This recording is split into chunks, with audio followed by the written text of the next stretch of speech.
Welcome to the Future of Teamwork podcast, where we explore cutting-edge strategies to keep teams human-centered, drive innovation, and empower you with the tools and insights needed to help your team excel and thrive in today's changing world. Your host is Dane Groeneveld, a seasoned expert with over 20 years of experience enhancing team dynamics and innovation. Today, Dane is joined by Kasim. Kasim is an entrepreneur, business coach, founder of 3X Freedom, and CEO of Pareto Talent, a premium executive assistant placement agency. Prior to founding his companies, Kasim held leadership positions in digital marketing, business development, and entrepreneurial ventures. In this episode, Dane joins Kasim for a wide-ranging conversation about what really makes teams work when talent, trust, and technology intersect.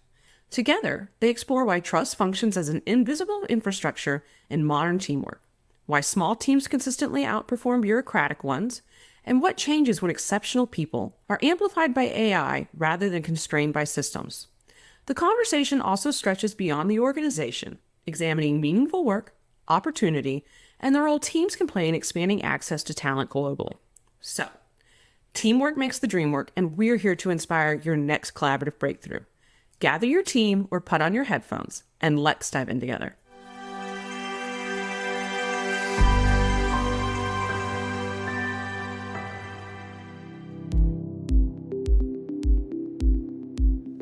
Welcome to the Future of Teamwork. My name's Dane Groeneveld, and today I'm talking to Kasim. Kasim's doing a bunch of cool work. One of his titles is co-founder of Pareto Talent, and he's also the author of Hire.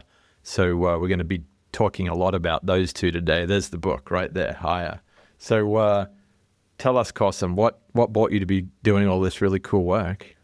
I made an exit. I built the number one ranked Google Ads agency in the world. I sold it for a small 8-figure sum in October of 2022. Yep. And the worst thing you can do to poor people is give us money because we think we become investors. And that's what I did, man. I started running around building businesses, and it's been the most fun I've ever had in my entire life. I have a portfolio of 17 entities, none of which I run day to day, all with varying degrees of revenue, but all net positive with, 2 R&D exceptions. And I don't want to slow down or stop. So we'll see how far I can get, Dane. That is awesome. I love the energy that comes with what it sounds like this kind of opening up of opportunity to go and work with different teams rather than just being grinding it out with one. Yeah, it's so funny. I love where I am, and I miss that. Interesting. I miss the ability to focus. I miss the sandbox. I miss the camaraderie. I miss the team atmosphere. I own a staffing agency that has, we're approaching 100 EAs. So that's a pretty big team, and Yeah. I'm disconnected from them. Like, they don't really know me. I don't really know them. And I'm so envious of my business partner who runs the business on a day-to-day because it's so much, it feels like summer camp, dude. Like, it's so much fun. I drop into Slack and I see the chatter and everybody, it can get pretty lonely at the top. It's weird when rich people complain about being, in that position, isn't it? So let me not be obnoxious, but. There's actually a whole body of research on that. One of my former mentors, Rick Eigenbrod, actually wrote a paper on it. And it's a huge shift in identity structure and meaning. And I think people go through it when they go through exits. Some people go through it when they retire. I think on the flip, it's similar to perhaps like empty nesters when parents all of a sudden don't have kids to look after. Yeah. And so actually the research suggests that once that identity structure and meaning go, people do kind of get a little bit lost in, well, what next? And, was that the best thing that'll ever happen? There's a whole bunch of different emotions that go through it. And that's a big reason that I have become attached to teams, because I think teams can help you find that identity structure and meaning. And I guess maybe one of the questions we're exploring here today too is like, can you be on multiple teams? Yeah. Well, first of all, I'd love to read that paper if it I'll send it to you. Show notes. Yeah, that would be amazing. Yeah. And the multiple teams issue feels very accessible, and it's a spectrum. The number of teams you are in dilutes the quality that you're able to, I think, extract and contribute to each team respectively, right? So, Yep. Yeah, it would be so much fun. Naval Ravikant talks about this a lot. He's like, I play the same game with the same small group of people that I've been playing with for 20 years. Yeah. And what I really love about him is he puts more emphasis and value on the relational equity built than on the skill set of the person. Yeah. Because if he's got one, just to sterilize the conversation for ease of communication, if he's got one software engineer, let's say that he always works with, and there's another software engineer that down the street that is 20% better, that 20% isn't worth the trade-off of 20 years worth of, I know this guy, trust this guy, like this guy, like we have a shorthand communication. And so I think that teams go undervalued in that way. I think it's a great point. And it reinforces this whole belief that trust is one of those core fuels of good teams. Dude, I think trust is the cornerstone of the economy. Yeah. You know, it's ineffable. It can't be described. It can't be quantified, measured. And yet it's the thing. It's so weird to me still that I go on to a website, which is really just a collection of ones and zeros. Yeah. And then I see something, and then I send that something's owner money. And then a couple days later, I actually get the thing. You know what I mean? Like, the trust established in that process between two people that will never meet and don't even communicate is insane. If you were to flash back and try to explain that to humanity, pick your poison 1,000 years ago or 100 years ago or even really 50 years ago, like it sounds like madness. Yeah. It reminds me, there's this really fun meme that says, 20 years ago they said, don't get in the car with strangers, don't talk to people on the internet. And then like you flash forward and now it's like summon strangers from the internet to give you a ride. Like, it's so wild. Yeah, it's unreal, and it's an extraordinary testament to us and humanity and like what we've been able to create, and the fact that I really do believe that every individual person is working towards something like a higher good. Yes, which I know sounds naive, but I don't. The older I get, the more I believe that. Yeah, So anyway, I actually listened to a good podcast on that last week. Adam Grant was talking about moral ambition. And how, people at their very core, they do want to work towards a higher purpose. They're attached, they're grounded to this planet. There's a sense of wanting to leave something positive behind. Yeah. So it is fascinating. It's, what the best articulation of that, I think, is actually in the negative. When you see people that look to destroy, like even vandalism and graffiti, what's really happening is that need not being articulated, and then somehow, like, otherwise what would the point be outside of the fact of an acknowledgement of I can be a force for good, or if that's not allowed of me, or I don't feel like that's being properly exercised. So that's a great point. Well, take me back to the book. So Higher, like what was it that brought you into writing the book, and for anyone who's listening today, like what are some of the key messages, key themes that they should be excited to explore? Yeah, I think that the only thing I'm really world class at is talent acquisition. In 20 years, I've built, I've had 7 entities hit the 7 or 8 figure mark. I'm working on my 3rd exit, and I'm massively more successful than I deserve to be. Because if you think about it from an entrepreneurial perspective, and this is true, I think, in the corporate world too, I just have no experience in the corporate world. If you crack the talent code, there is nothing else for you to do. And I really mean that. That's not an exaggeration. If you're good at finding talent, tell me what else you have. What other task could possibly end up on your plate? Yeah. So for entrepreneurs that are constant, if you feel like you're chasing your tail, trying to, oh gosh, now my company's growing and I have to figure out the finance piece, or, we just expanded and I need to build out this application, or we need to scale, we need to automate, we need to systemize, we need a knowledge base, we need to insert, I don't care what here. Yeah. You can either figure that out yourself, which by the way is everybody's inclination. Yeah. Or you can go cultivate one really accessible skill. Yeah, which is talent acquisition. And I say acquisition, that's actually an unfair way to put it. It's learning to find and use talent, because people utilize talent horribly, Dane, horribly. Yeah. They find peak performers and then they just ruin them immediately. In 90 days, that peak performer has been destroyed. And so I think that the skill set are kissing cousins enough to where I'd put them in one bucket, which is talent. But if you can learn talent, there's nothing else left for you to do, which is why I wrote the book. I feel like it's the linchpin of all entrepreneurial endeavors. And it's not a philosophical book. It's actually it's a framework. It's a step-by-step, first this, then that, with very specific notes and tricks and tips and hacks. I call them fly traps, which is it's my favorite topic in the whole wide world if you wanted to touch on it. And it is an assembly line for top talent. Right. 7 steps. You're 7 steps away from the greatest hire you've ever had in your entire life. And I'm not selling the book, by the way. I don't know if I mentioned that to you. It's free.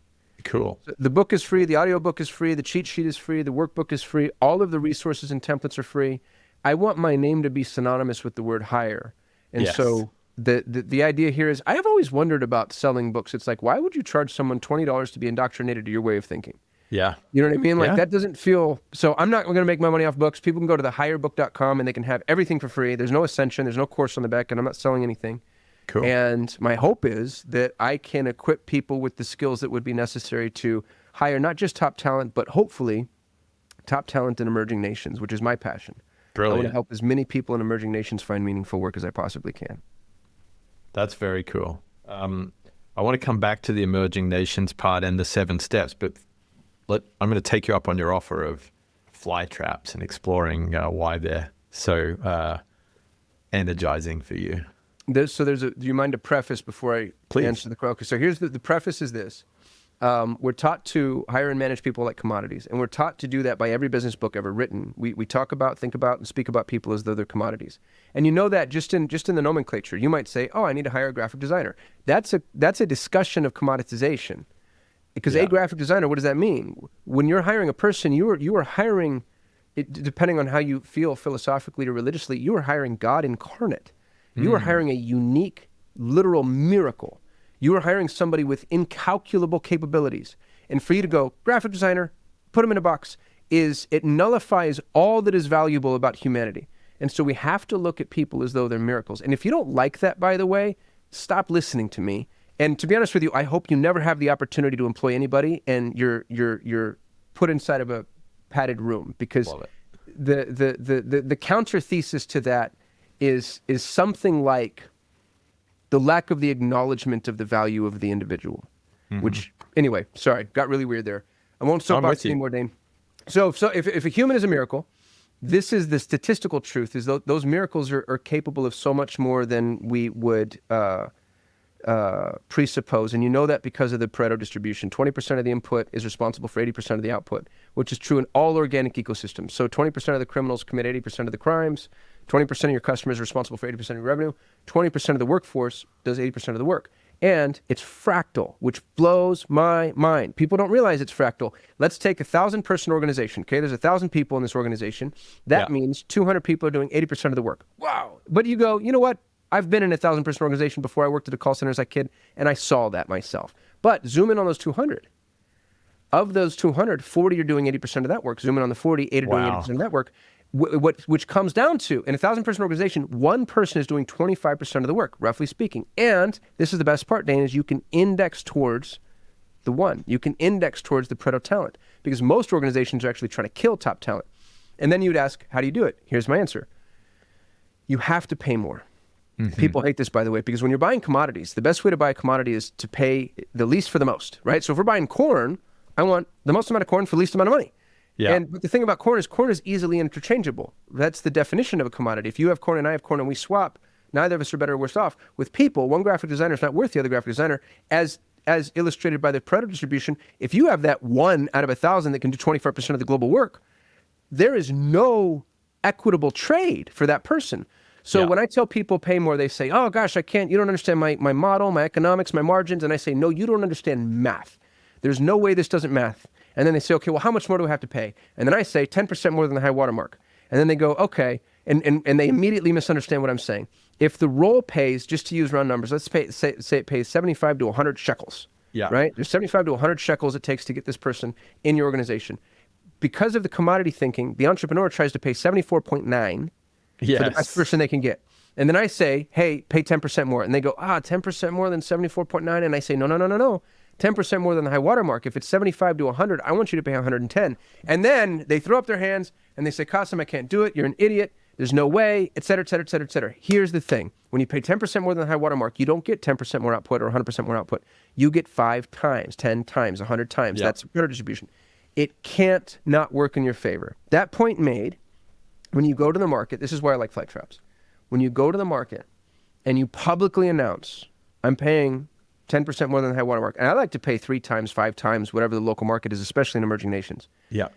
in the Philippines, when everybody was paying their Filipino VAs $500 a month, I was paying $1,500 a month. Yeah. And now here's what happens. I got, in some instances, Dane, I swear to God, without exaggeration, I got tens of thousands of applications, but almost always thousands of applications. Yeah. It's an impossible thing to sift through. So you have to have flight traps. So, for example, my job description read, in order to apply, your subject line has to read, I actually read the instructions. If the subject line didn't read that, then they were automatically filtered out. But it's a really strong indication that they should actually read the instructions, because the instructions will have 5 or 6 things they have to do. I want an English proficiency score if English proficiency is necessary. You're going to be front-facing to a client. I want you to send me a link to a PDF resume with this naming convention. Do I care it's a link and not an attachment? No. Do I care it's PDF and Word? No. I just want to know you can stop, slow down, follow instructions. Yeah. So 4, 5, 6 things like that, personality tests, if you're an animal, kind of animal would you be, just to see how thoughtful and creative they are. Things that are relevant to the role. And when they apply, all of those little fly traps, filter. But you're not done. What conventional wisdom has taught us to do is to rely on resumes and interviews, it's an abysmal metric. It's an abysmal metric because resumes tell you nothing. As a matter of fact, some of the best employees I've ever had in my entire life have all the red flags on their resumes. They have gaps in their resumes. They have backtracks. They have diminishment of roles. They have irrelevant roles, things that an HR representative will be like, well, we can't hire him because, so ignore resumes entirely, especially in the contemporary world that is the 21st century that has shown us people have a very dynamic work history. And interviews are worthless because unless you're hiring somebody to be a professional interviewer, it's an arbitrary skill set. It's superfluous to every job that's ever existed. And people that are good at interviewing aren't going to be the best employees and vice versa. So here's what you do. You get your short list after they've gone through everything and you filter out according to the fly traps, and you find the people that you actually think might be adept based solely on the fly trap process. And then you reach out. So you apply for a job and you're able to hurdle all my fly traps. I come back, I say, Dane, thank you so much. I really appreciate your application. I love people who follow instructions. I'm really excited about you, but I've been hiring for 20 years and I know interviews and resumes tell me nothing. I'm not going to really know whether or not you're a fit for this until we've worked together. So here's what I'd like to do. I'd like to pay you in advance for a trial project. Here's the scope of work of the trial project. If you're interested, send me your PayPal or your Wise or your Payoneer or whatever is applicable for that geography. If they agree, they always do, they send you the PayPal. Here's the trick. You always pay something, it's not going to make anybody rich, but some amount of money that justifies 2 hours. So in the Philippines, $20 is great. $20 for 2 hours worth of work, awesome. In Latin America, you might have to pay 40. Whatever it is, you send this out to your short list, which is 10 or 20 people, and you say, send me your PayPal. When they send me the PayPal, I pay them in advance, and then I don't follow up, and I don't send them the trial project. And then I wait.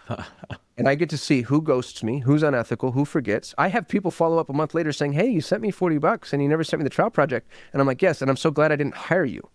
Imagine that. So the people that come back and say, where's my trial project? I send them the project. The project has to be applicable to the role.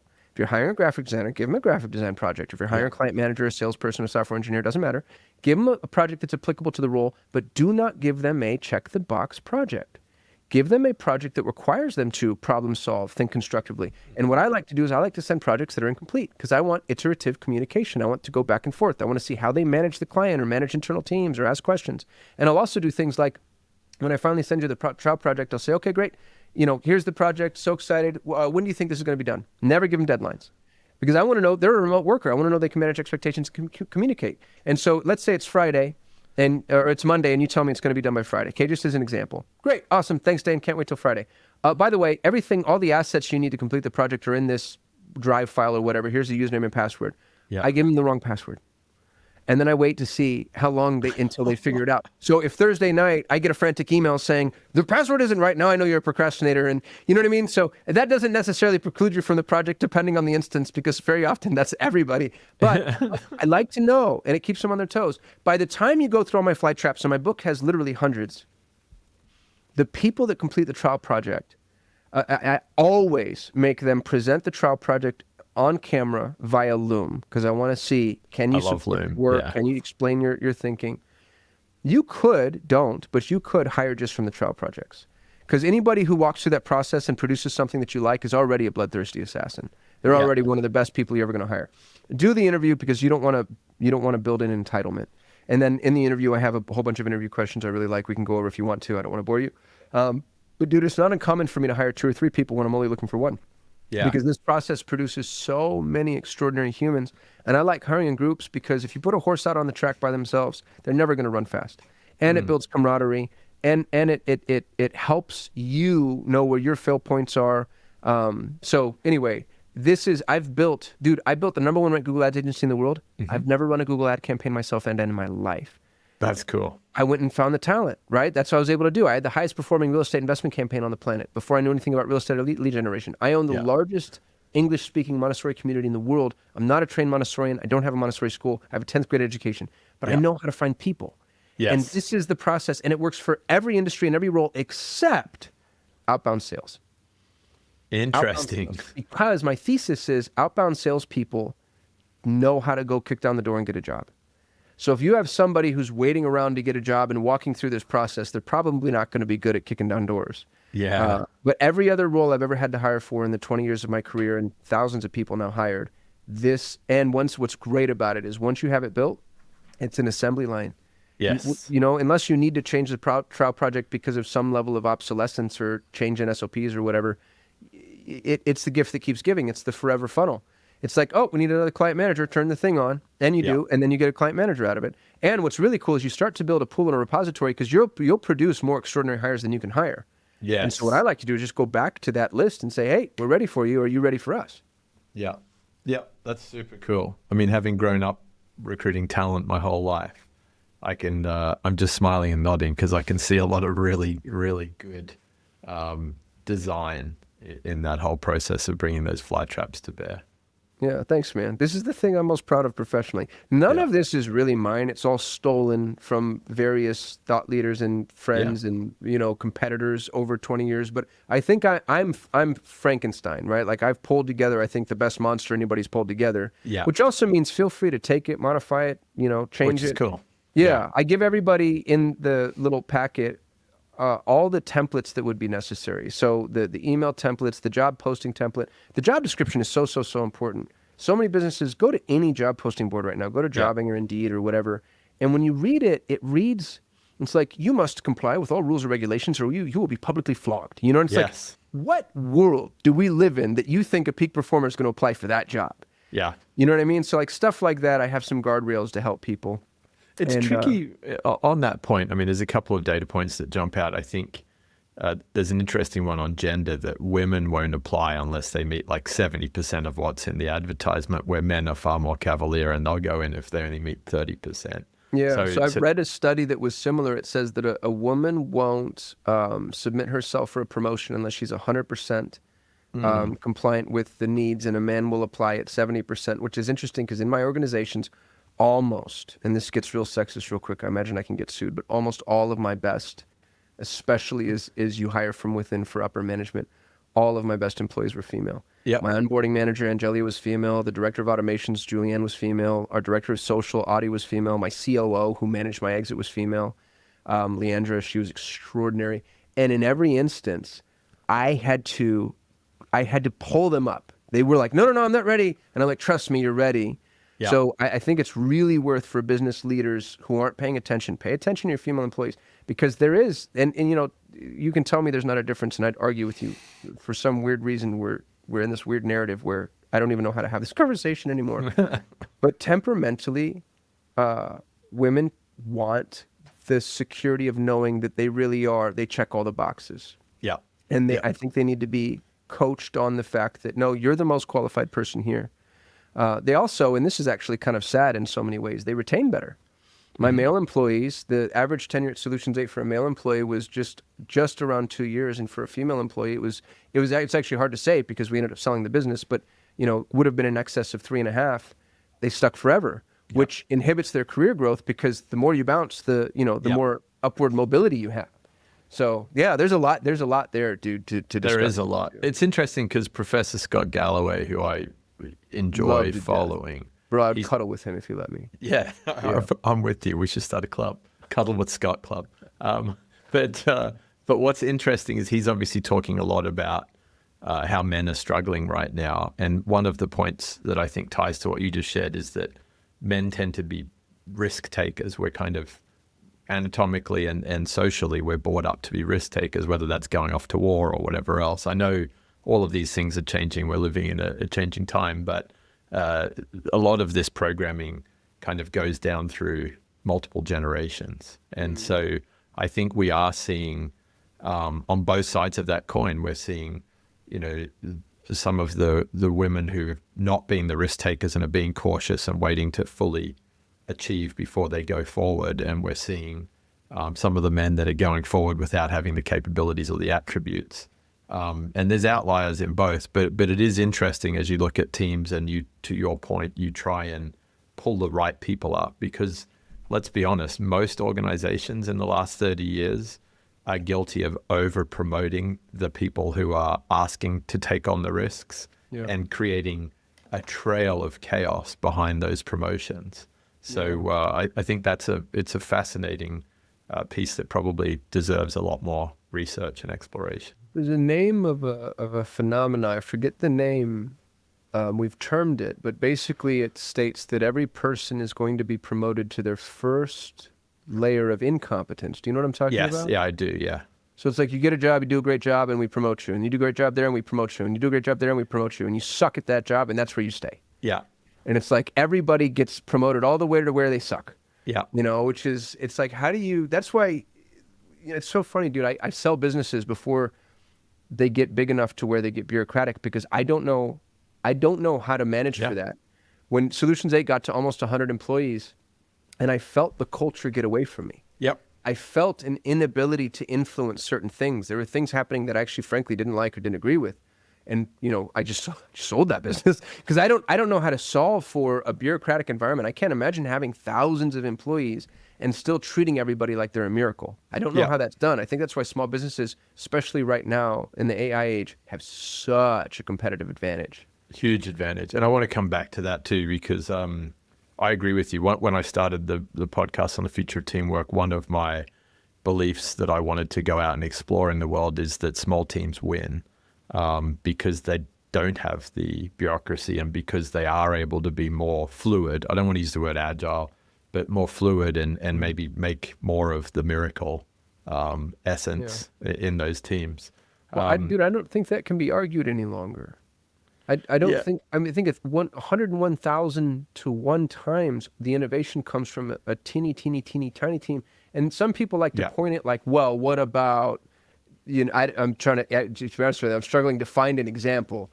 But even if you were to point at Google and what they just recently did with image generation, it's a micro team that has been cut off from the source and let be mavericks, because they figured out like this doesn't work when you're part of the hive. So they take 4 people and they put them in a room and then they coke them up, basically, is what you know what I mean? It's like, here's everything you'll ever want, and just don't talk to us until you come back with something that's worth $1 billion. Yeah, well, I share that, but I think in popular culture, everyone continues to look towards the Fortune 500 and, hey, there's a large cost of research and development and maintaining these operations in regulated environments. So I think it's interesting that you selected innovation as the measure. I totally agree with that. I think there's other measures that people will still go towards scaled teams and scaled organizations for. But it is fascinating. But coming back to this small teams win concept, I know before the show, Kasim, we were talking about weaponization of the workforce with AI coming in. And that was before you'd explained to me the fractal nature of Pareto, that you might have one person in a 1,000-person company that's bringing 25% of the value. So when you take that one person and you wrap them with AI or AI, augmented team members, what then? I'm intrigued. Really, what then? So we're figuring this out together, all of us. My biggest pain point in life has always been that I don't know how to clone people. Yeah. Because I'm really good at finding top talent. And then I'm like, oh, I wish I had another Yvonne. I wish I had another Leandra. And then you can actually index in that direction too, because you now have a buy box. You know what works for this role. And so that's really helpful to have. But to take a person like that, to take someone that is just extraordinary, is just truly a miracle, and then put them in a position with these $1 trillion computing mechanisms to scale their work to degrees, the word exponential doesn't do it. The word limitless is probably a better word. Interesting. Because they're really, the limit to the scale isn't in the production, it's in the appetite, it's in the ability to consume. Yes. So like if I have the best, just to for an easy role to talk about, which is why it's my go-to example, is graphic design, because everybody's used it or has it or whatever. So if you have the best graphic designer in the world using a really phenomenal AI-driven graphic design tool, so now you have somebody that understands things like, you know, brand temperament and the intellectual connection between colors and soft lines and white space and all that stuff. They could produce more designs than you could ever user review. So we're not talking about exponential. We're talking about unlimited, infinite scale, which I, to be honest with you, still have a difficult time wrapping my mind around the implications of. Yeah. First, sadly, I think it heralds a labor collapse. I think we're looking at UBI in the face. I think 10 years from now, that's going to be an absolute presupposition. The fact that people argue with that right now, I think is hysterical. I'm like, you are not paying attention. But it's Sean Putty had a great note. I don't know if he made this up or just shared it, but he called it the K-shaped economy. Yes. So the base of the K is the time right now. The downward trending leg of the K is 80% of the workforce falls to zero productivity. The upward trending K is the 20% that produces hyper productivity. And again, hyper. I wish I told you earlier. I was like, it's impossible to hyperbolize. Yeah. You can't exaggerate. You can't give appropriate. You can't wrap your head around the impact of the scalability of your best people. I mean, and if you try, you're doing yourself a disservice. Yeah. We need to stop thinking in terms of quantity when it comes to personnel. Interesting. Because your best people can now be cloned in so many ways, and cloned isn't even the right way to think about it, because then you just think carbon copy, 1 + 1 = 2, and it's they can be scaled. And I'm watching. The other thing is, this isn't theory. I'm watching this in action now. I'm seeing this with certain roles. We own a company. Me and 3 partners own a company that does a very specific type of build out for high level, which is a SaaS application a lot of people know of. And it's a super niche agency, and we built it because I've got an audience and my partner has an audience in that realm. And what's crazy about it, dude, is 5 years ago, to run the business we're currently running, I would have needed 50 people. I think we just hired our 4th. Wow. And the only bottleneck is talking to customers. It's just the human to human. Yeah. It's the back end is bam, bam, bam, bam, bam, bam, bam. Can't get it done fast enough. It's just, it's unreal and also terrifying. That I own a company that would have taken 50, now takes 4. Yes. You know, and the 4, I probably could cut to 2, really, except I don't have the time to figure out how to auto, you know what I mean, or the inclination, and I just like them, and we have the margins to do it. Yeah. So I think that's the way that all of us need to start thinking, and it's so exciting in so many ways because there is no limitation to what you can build and create. Yeah. You know, but it also means that there are a lot of what would we call them? If you think of an assembly line, there's the beginning of the assembly line is the input of, you know, here's what we want, here are all the materials, here's the scope of work, here's whatever. The end of the assembly line is your desired end product, your desired end goal. And then there's the middle points of the assembly line. So many businesses don't realize this. They're a middle point of the assembly line. They actually have nothing to do with the beginning, the ideation, or the end, the final product. If you're in the middle point of an assembly line, you know what I mean? Like immediate forced obsolescence, it's on the horizon. It's just you and your supply chain haven't figured that out yet. Yes. So get out of the middle, be the beginning or be the end. And I think the beginning is safest. The end is really, really, it's a great place to be if you got a lot of money, if you're publicly traded or a big conglomerate or whatever, and you benefit from the scale, awesome. But the beginning, the catalyst, the ideation, what I tell my team, I own an EA agency. So EAs are easy to replace with AI in so many ways, unless, and this is the key, are you the promptor or the prompted? If you are being prompted, it's over for you. And so if you're listening to this, you're an employee, and your job is to wait for somebody to tell you what you do, you are universal basic income. Like, you're the 80%. You're the downward trending K. Go find a way to be the prompter. Be Yes. proactive. Hey, I think we should do this. This is the idea. This is the gap. This is the need. This is the whatever. But catalyze the endeavor. And I believe that, to be honest with you, you'll be necessary forever. Yeah. I've got a really interesting question on that for you, Kasim. When I studied geography at high school and we looked at unemployment, and we said, well, the interesting thing about unemployment is that there's all of these people here, but they're geographically unemployed. They could go and work over here in the big city, but they're in a rural area and there aren't as many jobs, for example. Nowadays, I don't think of that as a geographical unemployment issue. I actually think of it like organizational. Like, I think there are people in organizations, I'm going to use the word underemployed, that are sitting there saying, hey, my job is a graphic designer, but going back to your point, I'm a miracle. I've got capabilities, beliefs, interests that are far beyond what I'm doing here or what I could do here. And therefore, is that individual, as you look at the upward strike of the K, is that individual going to be sitting here saying, do I go and find a few teammates in my organization and start innovating within the organization?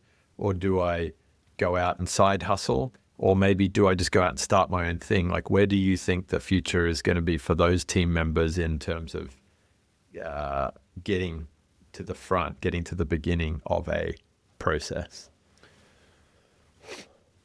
I'll say something that I hope isn't too slanderous to our collective environment. I understand who your listeners are, and I don't want to offend.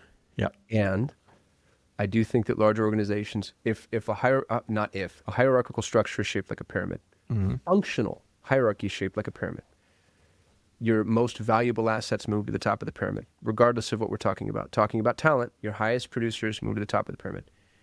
The larger the organization, the more they try to flatten the pyramid.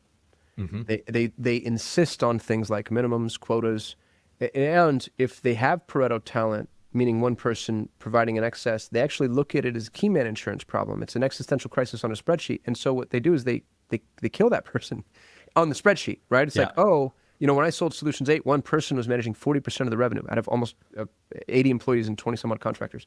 One person, his name's John Moran, greatest Google Ads mind in the world. Yeah. A Goldman Sachs Ivy League manager would come in and be like, can't have that. Spread that across other employees. But what they don't realize is you kill the Pareto talent. You kill John, and you kill the clients that were all really happy to be with John. If you're in that organization, you have to get out. There's no room for you to do the thing that would be necessary to weaponize yourself. They actually don't want it. It's not incentivized. It's not to their benefit. It's not to yours. Yeah. So my first question is, does the organization allow for the expansion of you and your role that would be necessary in order for you to really articulate your prowess? And if the answer is no, then I think you need to jump. I'm of the very, very, very strong belief that most people are not entrepreneurs. And that's okay. It's actually better. Non-entrepreneurial people, I think, are better, more ethical, more sound. Douglas Brackman wrote this book called Driven. He talked about the epigenetic phenomenon of entrepreneurism. And basically, 1 out of 20 people they're broken in terms of dopamine, norepinephrine, and serotonin receptors. Yep. Entrepreneurs only experience those things in pursuit of a goal, where 95% of the world experiences them upon the completion of a goal. So if you're not an entrepreneur, that's okay. Yeah. But go find a small, nimble, entrepreneurial community that would allow for you to contribute in a way that feels not just meaningful, but also that your interests are aligned, which means pay per hour, I think, has something of a fuse on it. Interesting. How could it not, especially in an AI world? Because if I'm the best graphic designer in the whole world, it's got to be product. Yeah. Right? Yeah. Like paying for my hour doesn't make sense for me, and honestly, it doesn't make sense for you. It doesn't make sense for either of us, the employer or the employee. It's like, hey, we need a really amazing thing. It's like, well, I have the mind and the pedigree and the case studies to show you I'm capable of a really amazing thing. What is a really amazing thing worth? Not what is my hour worth. Yeah. And I don't know, people argue that with me all the time. And I don't know where that goes. I still have a ton of employees that are salaried or pay per hour or whatever, but I can see a situation and a horizon, especially for, more functional entities, where that's not the way that this thing is going to work. Correct. Yeah, that's interesting. So I'm hearing if that's if you've got this capability to be that Pareto talent and your organization isn't creating the conditions for you to achieve that, then you've got to leave.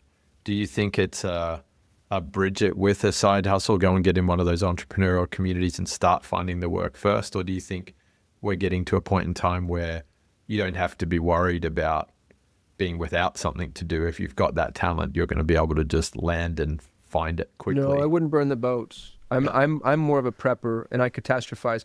I think you know, it's interesting. I think AI in 100 years is the best thing that ever happened to humanity. In 50 years, it's bloodshed and warfare.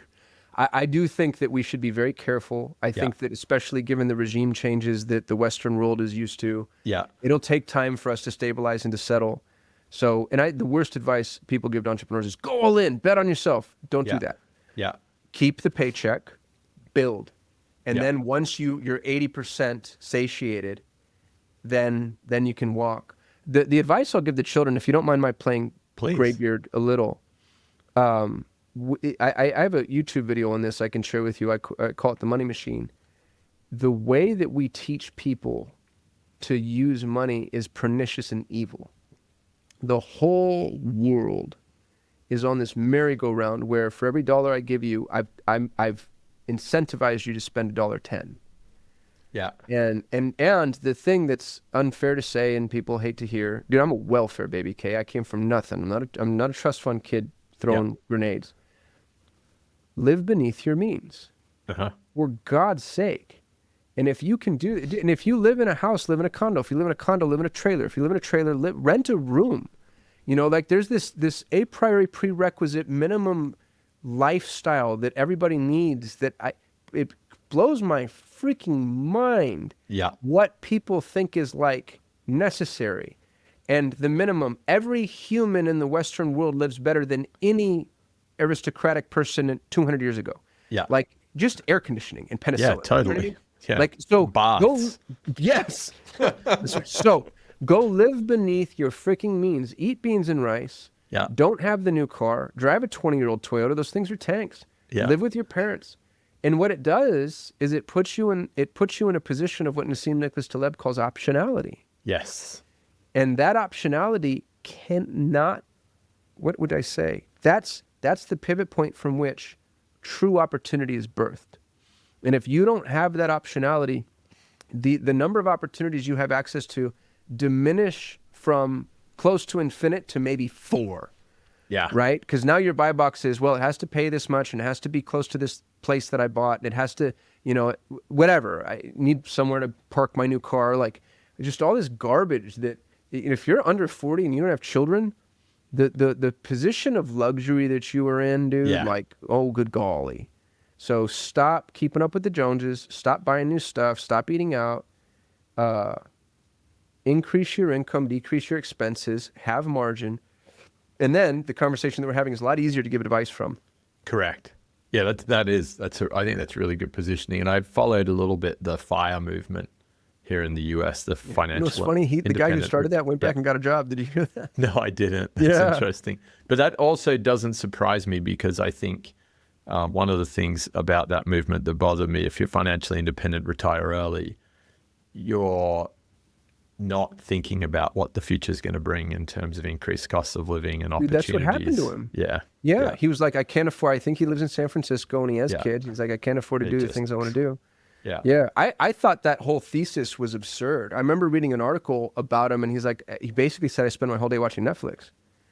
And that type of temperament disgusts me. You know, I'm like, if you've got that time, write a book, you know, like do something, paint a painting, do something meaningful, go volunteer at a soup kitchen. Like, that weird, I just want to like zone out and vegetate. That's to my mind. And, you know, I'm speaking as somebody who loves somebody who spent 6 years in prison for addiction. And it's the mentality of an addict.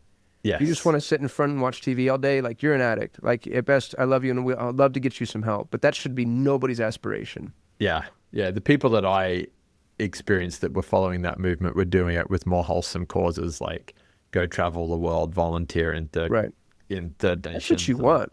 When you achieve freedom, you want freedom of purpose. Correct. You know, Yeah. it's like, and then everybody's got something. You've got the rainforest or the dolphins or Palestine, or like there's a group of humans that you want to help, or a group of people or a cause or something that you want to serve. Yeah. And that would be the hope, is as we free people, we allow them to pursue the greater purpose. Like it. And that brings me to my final question for you, which is working with top talent in emerging nations. There's something very fascinating there for me. What is it that's capturing and creating energy for you in that work? So believe it or not, it's not the financial arbitrage, which is what people assume. If you gave me the option right now and you said, hey, you know, the worldwide government got together and passed a law that everybody has to be paid the same, I'd still be going internationally. And I'm going to say a bunch of things that are horribly offensive. Ready? I mentioned earlier I'm a welfare baby. I was raised by a blind single mother on Social Security disability in Albuquerque, New Mexico. And people hear that and like, oh, poor you. And I'm like, no. It's a lot like being a trust fund baby, because the United States Social Security Office fed me, clothed me, housed me, educated me. We as a country, and then I'll use the broader Western society, we won. We won. We did it. Nobody really needs to work. Yeah. Well, here's what that means. Does the U.S., and I'll, again, try not to limit our scope, forgive me, because I realize that I'm speaking to an audience that could be international. Does the rest of the world produce extraordinary top talent? Yes, of course we do, right? But if you're in what I think the PC term is the West, those people go to where? They go to Google, Amazon, Microsoft, Apple, Facebook. Big platforms. They go to, I'm giving stock options at a startup and I can make you a millionaire. Yeah. Or they strike out on their own because it's easier to be an entrepreneur here than it is anywhere else in the world. Which means that small business owners are left with the leftovers. And now I've got a cousin like this who I love to death. He's a great father. He's a great husband. He loves to barbecue. He loves to play. Work is number 9 on his list, dude. Clock in, clock out. And he makes $120,000 a year as a supervisor at a call center. That is not a $120,000 value job, but for some reason we have this weird microcosm of a world where he can make that doing that and not even be good at it, and he's not, as much as I love him. I hope he never listens to this. Flip, go to Bogota, Colombia. Go to the Philippines. Go to Vietnam. Go to Eastern Europe. Go to North Africa. Go to places that don't have the exposure of opportunity. They produce the same percentage of extraordinary talent with a micro fraction of the number of opportunities. The people that I have access to, you experience something that as a Western employer you'll never experience if you only hire domestically, which is gratitude. Yeah. You know, if you really want people that work hard, go to where people are hungry, literally and figuratively. Pay them more than they could ever make domestically. That has anthropological significance, by the way. The impact that you have on people's lives is staggering. And you get people that will run through walls for you. Yeah. And, you know, you can say, scream whatever you want to scream. You're still in American jobs or you're exploiting people. No, and no. I'm giving jobs away that people didn't want in the first damn place. And I can tell you that because I've tried to hire the locals and it doesn't work. Yeah. It does not work because they do not work. And go international and pay them more than they could ever make domestically. How's that exploitation, you know? Yeah. But it ruffles everybody's feathers to varying degrees. And I can tell you, dude, it's the greatest thing I've ever done for myself professionally. And I've been so awed by the talent that's available in international markets. I have a personal CFO who manages the financial health of my entire portfolio of companies. He's a college professor. The poor guy, if he was born in the States, he'd work for a Fortune 1000 as at least director level. Yeah. You know, he's a 7-figure guy, dude. Born on the wrong side of some bullshit arbitrary line. Yeah. You know what I mean? Is life fair? No. Do I love him? Does he love me? Yes. Are we lucky to have each other? Absolutely. Yeah. So, you know, there's a philosophical conversation about the pernicious evil that is the petrodollar and the fact the United States suppresses everybody's economy at the tip of a spear that we all know is absolutely true. And if you study the Federal Reserve, you know that it's satanic. Okay, great. I'll sign that petition. But until that's gone and we're not holding people to this arbitrary evil, this is the best that we can do. Yeah, I think it's fascinating that you frame it the way that you do and you talk about A, gratitude, which I'm a huge believer of in teams, and B, this anthropological impact. A big part of my work is that the best teams don't just return work for each other and shareholders and customers, they return work to their communities and opportunity to their communities. And I think it's a perfect point. So thank you for bringing that up. It's been fun. There's been so much we've covered and so much we could still go and cover. I loved your fly traps and that singular role of a leader to be really good at talent acquisition, activation, whatever you want to call it. I think that's very cool. I loved in particular the responsiveness that you invite in future talent that you bring into the organization, hiring in groups. I know we didn't dive deep in that, but I think that is powerful. It's proven that when people come together to get through an event, which may just simply be onboarding, it creates an epiphany effect. It creates bonding, helps create more in the future. But this whole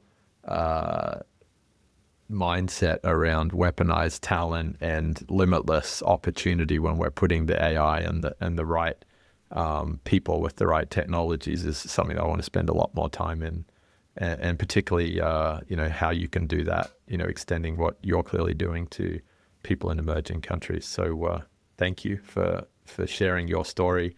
The book we'll put in the show notes. The fact that that's available would be great to see some of our listeners get back to you or us on how that's going for them. How do they best find you in general? Kasim.me, Kasim.me, a link to my portfolio businesses, a link to the book, all my socials. Cool. I'd love to be friends. And I really appreciate you having me on, man. Thank you. Thanks, Kasim. It's been a blast. Just a quick note before we go. The views and opinions shared in this episode are those of our guests and do not necessarily reflect the views of the host, Dane Groeneveld, the Leader Group, our patron Huddle 3, or our partners and affiliates. Any scenarios discussed are for the purpose of fueling creative thinking and conversation, and should be viewed only in this context. Dane, Leader, our sponsors, partners, and affiliates do not endorse any guest or any organization they may be associated with. It's important to remember that every workplace is as individual as the people within it. Our recommendation is to always seek solutions that are specifically designed to help serve your team's unique needs. And to this point, please know we're here, ready to help you find the best way forward, no matter where your starting point is. You can connect with Dane or myself, Alicia McCraw, on LinkedIn or via the links contained in the show notes.